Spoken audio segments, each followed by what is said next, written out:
navigate life is by learning from experience. Every day we encounter situations that teach us something about the world and help us decide what to expect moving forward. The ability to learn from experience is incredibly valuable. But how often do we revisit the conclusions we formed years ago and ask whether they still deserve the influence we give them today? Hello and welcome to the Daring Women Podcast. I'm Dr. Latasha Pinckney, a facilitator of belief transformation. And through my work, I help people better understand the experiences and perspectives that shape how they see themselves, others, and the world around them so they can move forward with greater clarity, awareness, and intention. So whether you've been here for a while or you're new here, welcome to the channel. Now let's get into it.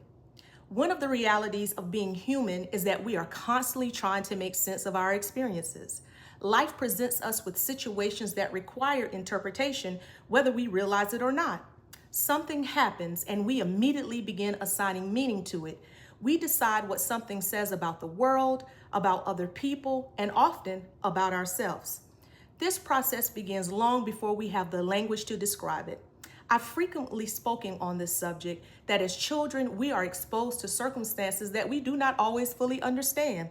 We observe interactions, experience disappointments, and navigate relationships while possessing only a limited ability to interpret what is happening around us. Yet, despite those limitations, we still attempt to make sense of what we experience. In many ways, this is exactly what we are supposed to do. The ability to learn from experience is one of the ways we navigate an increasingly complex world. Imagine how difficult life would be if every situation required us to start over completely. We learn because our minds are constantly searching for patterns, identifying connections, and drawing conclusions that help us understand what to expect moving forward. And this process serves an important purpose. It allows us to apply what we have learned to new situations. The challenge, however, is that conclusions are only as accurate as the information available to us when they are formed.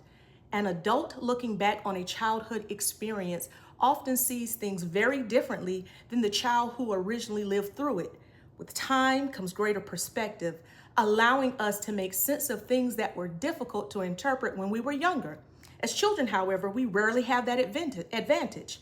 Consequently, many of the conclusions we reach early in life are shaped by the information available to us at that time. A child who experiences rejection may conclude that something is wrong with them. A child who receives praise for achievement may conclude that performance is what earns acceptance. A child who grows up in an unpredictable environment may conclude that staying vigilant is the best way to remain safe. And when viewed through the eyes of a child, many of those conclusions make sense to them. Yet, while we grow and change, the meanings we attach to those experiences often remain the same. They become woven into how we understand ourselves and the world around us. This helps explain why certain experiences continue influencing us long after they have ended. The event itself may be over, but the conclusions formed in response to it can remain active for years. Over time, those conclusions can become a lens through which future experiences are interpreted. The meaning we attach to one experience can begin influencing how we approach entirely different circumstances, especially when those conclusions involve our abilities, our value, or our potential. The more important question here is what happens when those conclusions begin shaping the boundaries of what we believe is possible. For example, imagine a child who works hard for something that matters to them and doesn't get the outcome they'd hoped for. Maybe they studied for a test and still struggled. Maybe they tried out for a team and didn't make it. As we know, experiences like these are part of life. Sooner or later, all of us learn that effort does not always guarantee the result we want, but that is not always how we make sense of what happened. Most of us naturally search for explanations. We want to understand why something happened and what it means.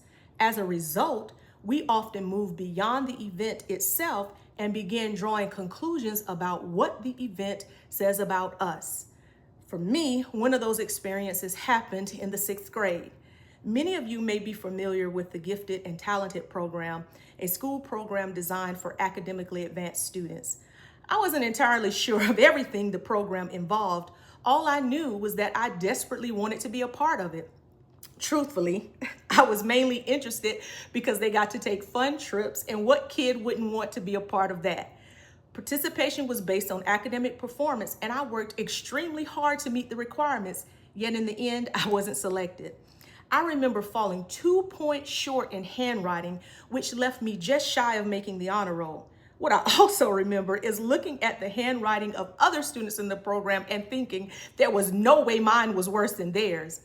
As a sixth grader, I didn't conclude that I had simply missed the mark. I concluded that my teacher didn't want me in the program. Now, whether that conclusion was accurate or not, it was what I believed at the time. As an adult, I recognized the outcome itself was relatively insignificant. I was mostly an honor roll student, except for the C I earned in handwriting, and years later, I graduated from college with honors. Clearly, that experience was never a reliable measure of my intelligence, my capabilities, or my future potential. At 11 years old, however, I was not evaluating the experience through the eyes of an adult. I was evaluating it through the eyes of a child who wanted acceptance, recognition, and inclusion. Without fully realizing it, I began to internalize the idea that sometimes, no matter how hard I tried, it would not be good enough. And what started as a response to one disappointment gradually found its way into other areas of my life. Most people can identify major disappointments in their lives. What is often more difficult to identify is how the conclusions drawn from those disappointments continue influencing future decisions. Over time, those conclusions can become the assumptions we no longer think to question. And when assumptions go unquestioned long enough, they often begin functioning as beliefs. We no longer recognize them as conclusions we reached. Instead, they simply begin to feel true.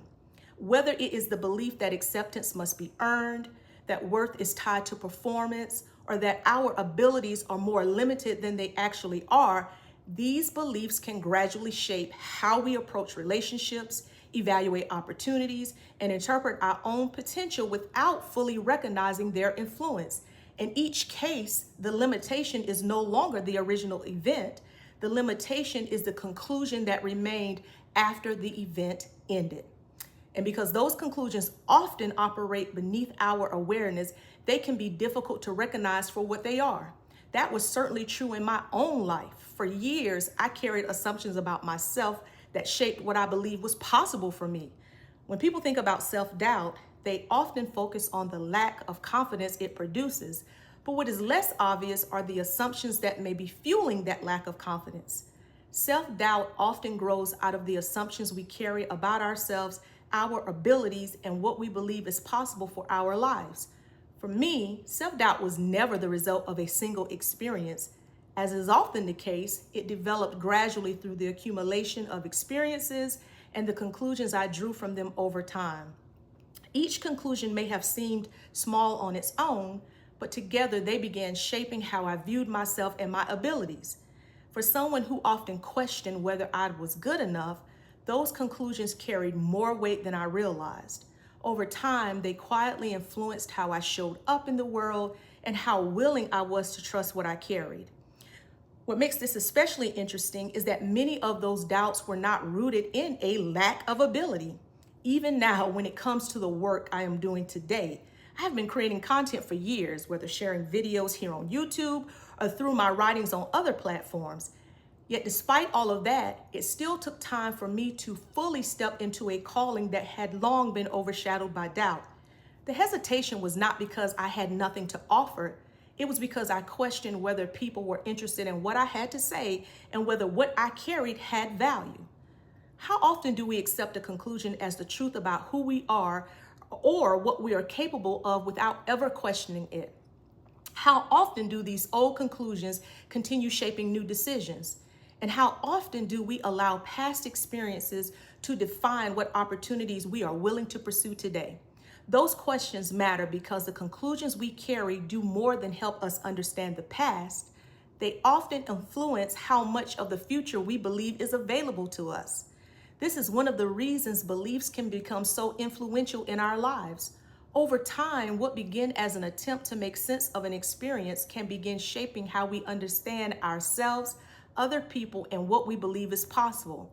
This is why perspective shifting can be so powerful. Perspective shifting does not require us to deny what happened. It does not require us to minimize painful experiences or pretend they had no impact. Rather, it invites us to reconsider the meaning we attach to those experiences and to ask whether that meaning deserves the same authority it once had. We see examples of this throughout Scripture. One of the clearest is found in the story of the Israelites after their deliverance from Egypt. For generations, they had lived under slavery, having learned to adapt to limitation and endure circumstances largely outside of their control. And those responses made sense given the circumstances they faced. But the situation before them had changed. God had delivered them from Egypt and was leading them towards something their previous experiences had not prepared them to imagine. Yet leaving Egypt did not automatically erase the conclusions that had been shaped there. We see this play out in the account of the 12 spies in Numbers 13. As the Israelites prepared to enter the land God had promised them, 12 men were sent to explore and report back on what they had found. All 12 spies saw the same land, the same people, and the same obstacles, yet they reached very different conclusions about what those circumstances meant. 10 of the spies focused primarily on the size of the challenge before them. In describing the people who occupied the land, they said, "We saw giants and were in our own sight grasshoppers, and we looked the same to them." What makes that statement so significant is that it reveals far more than their assessment of the land. While their response primarily reflected a lack of trust in what God had promised, it also reveals something about how they saw themselves. When they described themselves as grasshoppers, they were not merely evaluating the size of the obstacle, they were revealing the conclusion they had reached about their own ability to face it. That influence becomes easier to see when we consider that Joshua and Caleb, 2 of the 12 spies, were looking at the same land, the same obstacles, and the same uncertainties as the others. Nothing about their circumstances was fundamentally different. What differed was the conclusion they reached. The 10 spies viewed the situation through the lens of what stood against them. Their report reflected an understanding of themselves that had been shaped by years of limitation. The challenge appeared larger than their ability to confront it. Joshua and Caleb, however, reached a very different conclusion. Although they faced the same obstacles as the other spies, they refused to let those obstacles determine what was possible. This story illustrates how people can encounter the same circumstances and arrive at very different conclusions about what those circumstances mean. I think many of the limitations we encounter in life emerge through a similar process. What often shapes us most is not only what happened, but also the meaning we attach to it. If conclusions have the power to influence how we see ourselves, how we interpret opportunities, and how we understand what is possible, then it becomes important to ask, what happens when those conclusions are never revisited? Most of us would agree that our understanding changes over time. The way we interpret events at 40 is often very different from the way we interpreted them at 14. As we move through life, we gain experiences, knowledge, and perspective that were unavailable when many of our earliest conclusions were formed. What once seemed obvious may appear far more complex when viewed through a broader understanding. Yet, despite that, we do not always apply our current understanding to conclusions developed years earlier. Instead, we often continue carrying them forward as though nothing has changed. This is one of the reasons reflection can be so valuable. Reflection creates an opportunity to revisit experiences with knowledge we did not possess when those experiences originally occurred.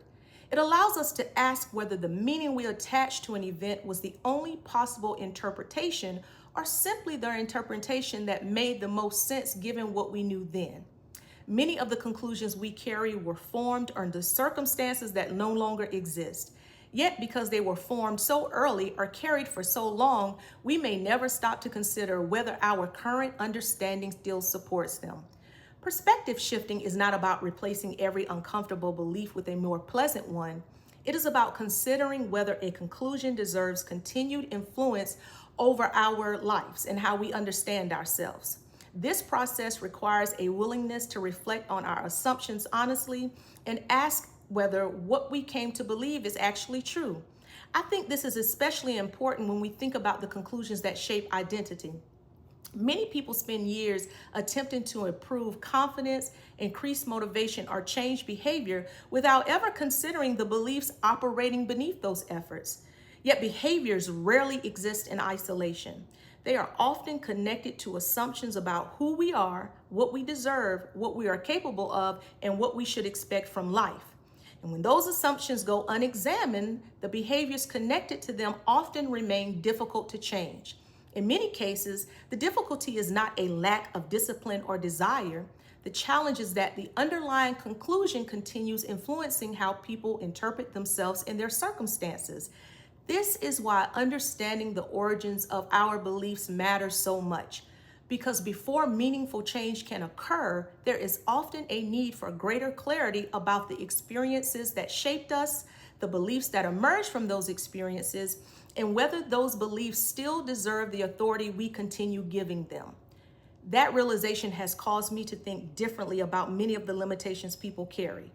With time, I have come to recognize that the barriers people face often have less to do with their ability and more to do with what they have come to believe about themselves.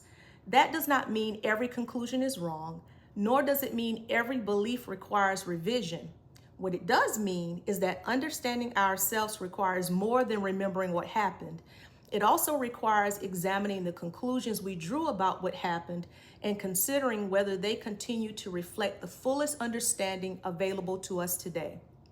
So as you reflect on today's conversation, I want to leave you with two things to consider. Are there conclusions you accepted years ago that have continued influencing how you see yourself, your abilities, or your future? And if those conclusions were formed under circumstances very different from the ones you live in today, what makes you so certain they deserve the same authority now that they did then? Thank you so much for joining me today. As always, if these conversations resonate with you in any way, I'd love to hear your thoughts. So please comment below. Don't be shy. I want to hear what you have to say, what your thoughts are. And be sure to like and share, also subscribe, so that these conversations can reach others who may need them. But until next time, keep reflecting, keep growing, and remember that sometimes the most powerful shifts in perspective begin with a single question.